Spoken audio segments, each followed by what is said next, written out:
1000 बार अगर हम गिर जाएं तो भी हमें शरीर छोड़ने की बात नहीं सोचनी। गिरता वही है जो दौड़ता है, जो गिरे पड़े हुए हैं, चल ही नहीं रहे, वो क्या गिरेंगे। साधक को हर गिरने में एक उपदेश मिलता है, हमसे त्रुटि कहां हुई। पर यह बल सत्संग से मिलता है। यदि सत्संग मिले तो 1 मिनट में ऐसे सब, निराश नहीं होना। किसी भी साधक को ध्यान रखना, हमारा बल भगवान है।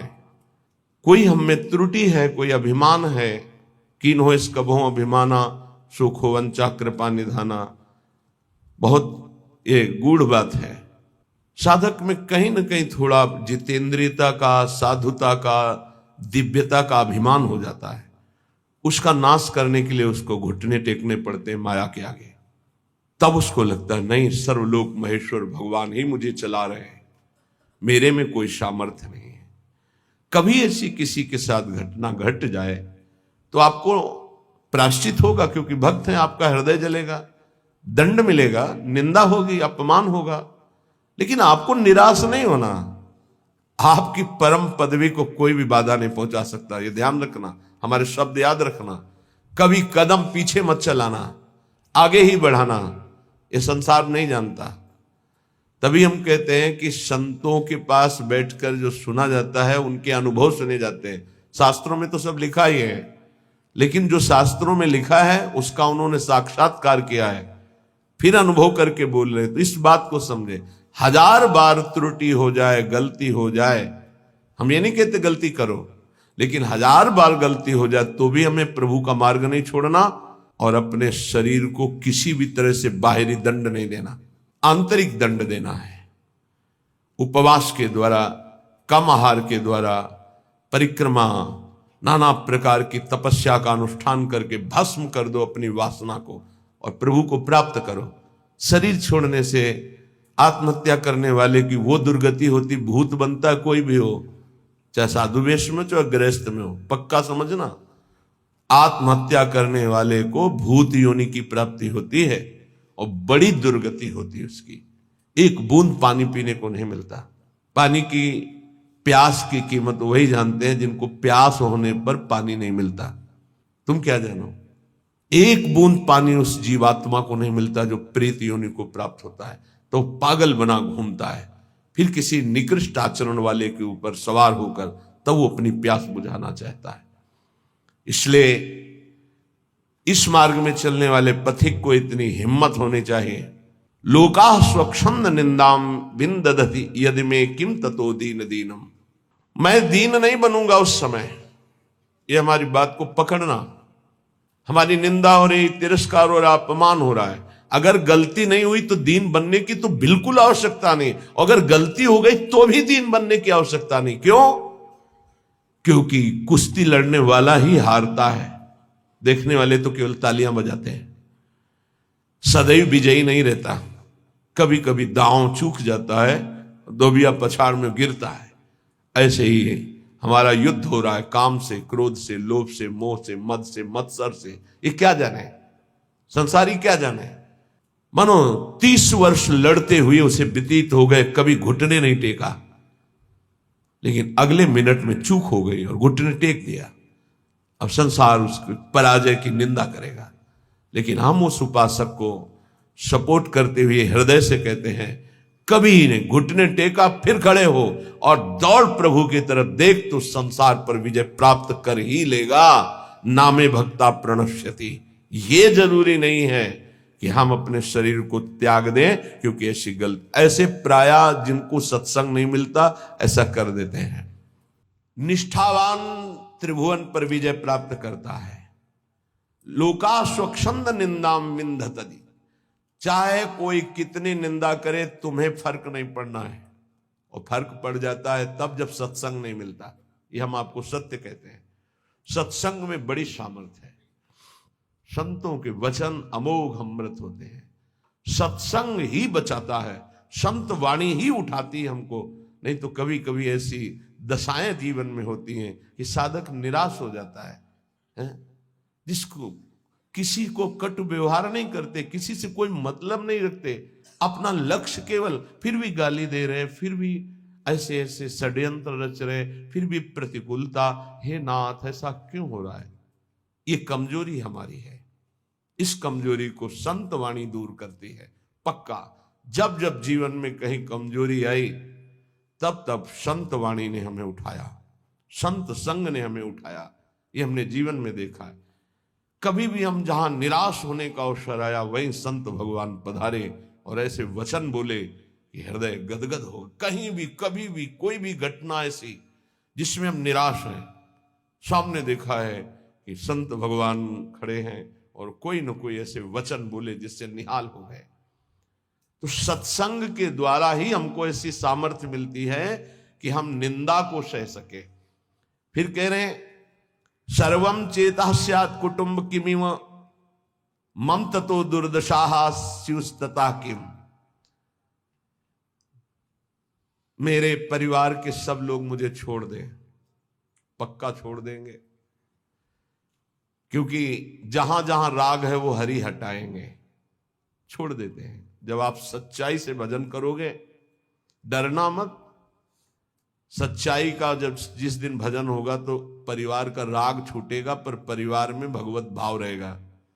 वही हम कह रहे हैं कि भगवत भाव से प्रीति करो, राग पूर्वक नहीं। राग का नाश, राग होता है आंतरिक, बड़ा सूक्ष्म होता है। ततो दुर्दशा स्युस्तता किम।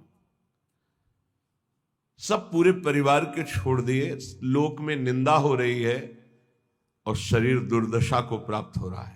ये होता है, ऐसी परिस्थिति आती है।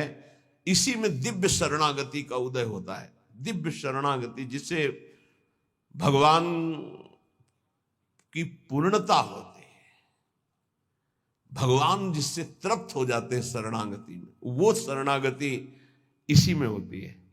लोक में निंदा हो रही, कहीं रहने का ठिकाना नहीं, कोई भी प्यार करने वाला नहीं, जिधर देखो तिरस्कार, और कोई अपना सृष्टि में कहने वाला नहीं। पूरी सृष्टि में कोई एक अपना कहने वाला नहीं।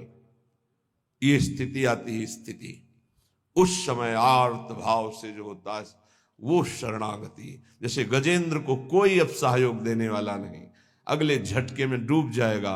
अब याद आई हरि, अब वो शरणागति, एक सेकंड नहीं लगा, भगवान उपस्थित हो गए। हमारी बात समझना, ये शरणागति पढ़ लिख के नहीं होती, ये परिस्थिति पैदा की जाती है। जैसे अभी एक उपासक, घर बार त्यागी, वैरागी, बड़ा ही सेवक, भगवत मार्ग का पथिक, कुछ दिनों से साधारण शरीर में अव्यवस्था हुई और कल फाइनल हो गया कि गलित कुष्ठ। बहुत पुराना प्रारब्ध जागृत होता है। जैसे भीष्म जी 6 महीना बाणों की शैया पर, बाल ब्रह्मचारी, नैष्ठिक परम तप में युक्त, ऐसे ही जब हमारी भगवत प्राप्ति का योग बनता है, पक्का दिमाग में बैठा लो। कल या परसों कह रहे थे कि एकांत में सोचा करो कभी कभी कि अगर हमें कैंसर हो जाए तो, हमारी आंखें फूट जाए तो, और कल ही आ गया रिपोर्ट कि एक साधक को गलित कुष्ठ हो गया है। ये हम इसीलिए तैयार करते हैं, जैसे आर्मी के नहीं तैयार करते कि अगर कीचड़ में फंस गए तो कैसे निकलना है, पहाड़ में फंस गए तो कैसे चलना है, कैसे आपको चढ़ना है, कैसे दौड़ना है। ऐसे ही परमार्थ की ट्रेनिंग है। आपकी किडनी फेल हो जाए तो, आपका ऐसा हो जाए तो, आपका कोई न रहे तो, आपको कई दिन भोजन न मिले तो, आपको संसार निंदा करने लगे तो, इनमें सब में परिपक्व करना यह हमारा कर्तव्य है। परिपक्व होना अपने लोगों का कर्तव्य है। अब वो साधक व्यथा तो होगी थी। गलित कुष्ठ का मतलब, अभी तक तो मेरी दृष्टि में इसमें कोई भी औषधि का योग नहीं देखा था। अब नया चल पड़ा हो तो नहीं कहते। जैसे किडनी फेल होने का मतलब है मृत्यु, लेकिन अब डायलिसिस चल पड़ा है, उससे जब तक जिलाएं तब तक जी सकते हैं, जब तक योग है। तो कल इसी सीढ़ी पे बैठकर सो समझा, कदापि शोक नहीं, क्योंकि अंतिम फाइनल श्री जी की प्राप्ति होनी है। तो अनंत जन्मों के पापों का योग होता है। ध्यान रखना, जो भगवत ऐसे ऐसे नीच पाप करने वाले हैं जुकाम नहीं होता, वो ऐसा सीधा साधक है कि कभी कोई शब्द सुन पाए वो तो मुश्किल है। वो ऐसा सीधा साधक है, रात दिन अपने संयम में, और उसको गलित कुष्ठ हो। ये बड़ा विचित्र खेल है। पूर्ण धर्म से चलने वाला, पूर्ण त्यागी, पूर्ण भगवत मार्ग, इतना भी कहीं अपराध की संभावना नहीं, किसी से कोई मतलब ही नहीं, कोई जानता ही नहीं, और उसको गलित कुष्ठ। ये क्या है? अनंत जन्मों का हिसाब बराबर श्री जी के पास जाना है, श्री जी के पास जाना है। रामकृष्ण परमहंस जी के गले में कैंसर, भयानक पीड़ा का हर समय संयोग, किस लिए? अंतिम जन्म है, अब जाना है मुझे लाडली जी के पास जाना है। तो जितना हिसाब किताब है बराबर, फटाफट बराबर होता है। तो संसारी आदमी डरता है, भक्ति में जो प्राप्त हो रहा है तुम क्या समझ रहे हो? हजारों बार जन्म करके मरना होता है ऐसे सड़ सड़ के, और ऐसे ऐसे ऐसे कुछ नहीं बिगाड़ पाएगा गलित कुछ नहीं बिगाड़ पाएगा। सभा में कह रहे कुछ नहीं बिगाड़ पाएगा। प्रारब्ध ही तो है ना, पूर्व पाप। राधा नाम से बढ़कर प्रारब्ध होता है क्या? है कुछ नहीं। कल यही सब है, कुछ नहीं। सियार नहीं पैदा होते सिंहों के सिंह ही होते हैं। हरिदास सिंह होता है। गर्जना करना हमारा कर्तव्य है। एक गर्जना में लाखों का कल्याण होता है, एक कदापि नहीं। शरीर भाव से ऐसे संतों को देखा है। बरगदिया बाबा, पैर से सड़ना शुरू हुआ, कीड़ा पड़ गया, मुख तेज में और शरीर में कीड़े, बैठे शांत भाव से, कीड़े पड़े हुए शरीर। क्या? अंतिम जन्म में खत्म खेल। ये बड़े बड़े महापुरुषों के जीवन में आता है। यदि आप भगवत मार्ग में, अभी एक दो दिन पहले कहा था, यदि बैलेंस बना के चलोगे तो कोई बाधा नहीं। क्या? राधा राधा राधा राधा राधा, लड़का बच्चा परिवार भोग सामा। और जो अगर इसमें आ गए कि आपसे कुछ नहीं चाहिए, केवल आप चाहिए, फिर तो हिसाब किताब लंबा पड़ जाएगा। क्योंकि उनके गले लगने के लिए फिर कोई कर्म संस्कार नहीं बकाया रहेगा। पूर्व संचित क्रियमाण प्रारब्ध सबका विध्वंस होगा। अब विध्वंस का खेल मचेगा, तब सच्चिदानंद के गले लगोगे। तभी कहा, नारायण अति कठिन है, हरि मिलन की बाट, या में पग पीछे धरे, प्रथम शीश दे काट। ये आज आप जीना है तो कष्ट में जीना है, पूरे शरीर में। या सब शुरू हो गया। इसलिए घबराना नहीं है सुन करके कि भगवान की प्राप्ति का मतलब है गलित कुष्ठ रोग हो जाना, किडनी फेल हो जाना। तो और सब अमृत पी रहे हैं क्या? आप देखो अस्पताल बड़े बड़े भरे। ये आखिरी जन्म है भक्त का, इसलिए बहुत जल्दी जल्दी डॉक्टर के पास रहोगे तो डरोगे नहीं। सत्संग सुनते रहोगे ना तो तुम डरोगे नहीं, नहीं तो डर जाओगे। इसीलिए जल्दी कोई श्री कृष्ण से मिलना नहीं चाहता। ये बड़े खिलाड़ी हैं। यहां लगन लगन सबको ही कहे, लगन कहावै सोए, जा लगन में तन मन डारे खोए। आपसे प्यार किया है, नरक भेजो। अब इन धमकियों से हम डरने वाले नहीं। अब आपको दौड़कर गले लगाएंगे, यही लगाएंगे। आप भी नहीं रोक सकते। बोले इतना गरज कर कैसे बोल रहे हो? गुरु ने मंत्र दिया है हमको इनको वश में करने का। ये जो मंत्र है जानते हो, इसे क्या कहते हैं? निज मंत्र। निज मंत्र, वो मंत्र जैसे हाथी को अंकुश वश में कर लेता है, ऐसे हरि को मंत्र वश में कर लेता है। गुरु मेहरबान हो गए तो चेला पहलवान हो गया। अब हरि भी नहीं रोक सकते अपने मिलने से, अब हरि भी नहीं रोक सकते अपने मार्ग में। क्यों? गुरु ने। हाँ, बस गुरु के वटिया से मिले रहना, कुछ लेना न देना, मगन रहना, निश्चित पार हो जाओगे। सुना था एक राधा कुंड के भगवान संत की चर्चा में कि गलित कुष्ठ आया, कहा 12 वर्ष का। हाँ, तो अपने लोगों के पास नहीं आएगा, अपने लोगों के पास ऐसे आता है, पूरा आके चढ़ बैठा। और जब चढ़ बैठा है तो राधा के लिए कुंज का स्वरूप वो जानता नहीं है। स्वागत उसका बढ़िया होगा, कुछ नहीं होगा, देख लेना। हम क्या कह रहे हैं? कुछ नहीं होगा, देख लेना। क्या होगा? श्री जी गले लगाएंगे। ये संसार क्या करता? बोले स्यात् कुटुंबम किमिमम ततो दुर्दशा। दुर्दशा देखकर परिवार के लोग भी हट जाते हैं। पक्का ये खूब देखा है। 2-4 दिन वाली प्रियता बात अलग है, या बहुत बहुत जननी थोड़ा प्यार, फिर इसके बाद कोई प्यार नहीं करता संसार में। पक्का आप लोगों को भूल भुलैया में फंस रहे हो, इसलिए ऐसा लगता है। नहीं, अपने जीवन में देखा है और पक्की बात है, कोई प्यार नहीं करता। अगर कोई प्यार करता है तो भगवान, अगर कोई प्यार करता है तो भगवान जिससे प्रेरित करते हैं वो, अन्यथा नहीं। दुर्दशा स्युस्ततः किम, मेरी दुर्दशा हो जाए तो भी मेरा क्या।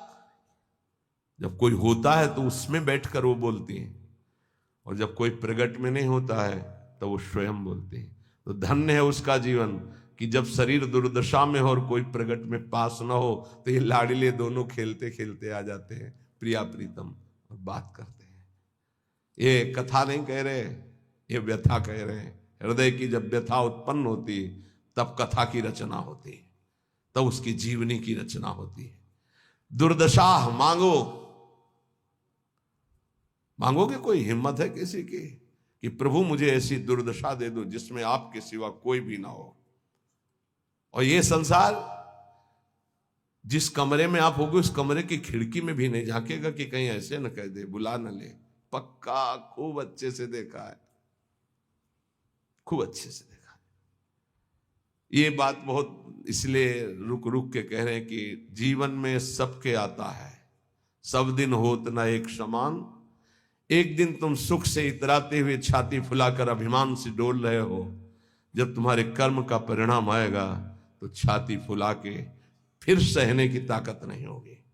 इसलिए अभिमान मत करो, पाप मत करो। पीछे का हिसाब ही इतना है कि लाखों बार जन्म ले तो भी हम नहीं भोग पाएंगे। उसको मिटाने के लिए मानव देह मिला है, खूब नाम जप करते हुए उसको मिटा दो। सेवाधीशश्च न स्याद् यदि किमुततः श्रील वृंदावने हम।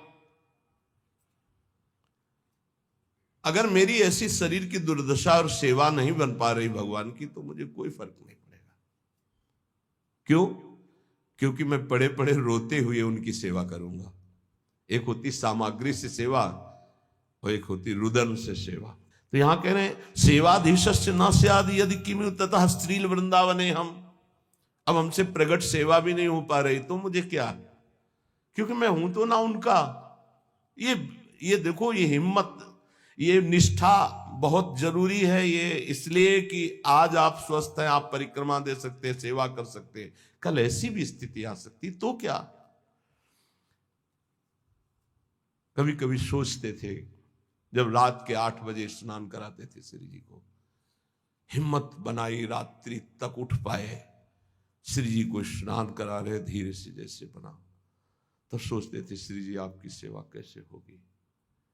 आज हमारे तो 2 हाथ नहीं सेवा कर पाते, लेकिन आज सैकड़ों हाथों से श्री जी को दुलार हो रहा है। ये उनकी महिमा। सब 9 अवस्था के सब पढ़े लिखे संत जो अपने जीवन को सांसारिक उन्नति में चढ़ाना चाहते थे, बड़े बड़े सर्टिफिकेट डिग्रियां लिए हुए हमारे श्री जी की सेवा में लगे हुए हैं, और ऐसे मनोयोग से लगे हैं पूछो मत। भगवान सदैव कृपा करते रहे हमारी लाडली जी की सेवा में, ऐसी इनकी रुचि बनी रहे। कभी कभी जब श्री जी को श्रृंगारित देखते हैं, इन सब का प्रयास देखते हैं, तो ऐसा लगता है कि हमारी एक एक वृत्ति जो सेवा की थी वही इनके रूपों में आकर के विराजमान हुई है। जैसा हृदय से चाहते थे, भावना में करते थे, वही प्रगट में आज सेवा हो रही है।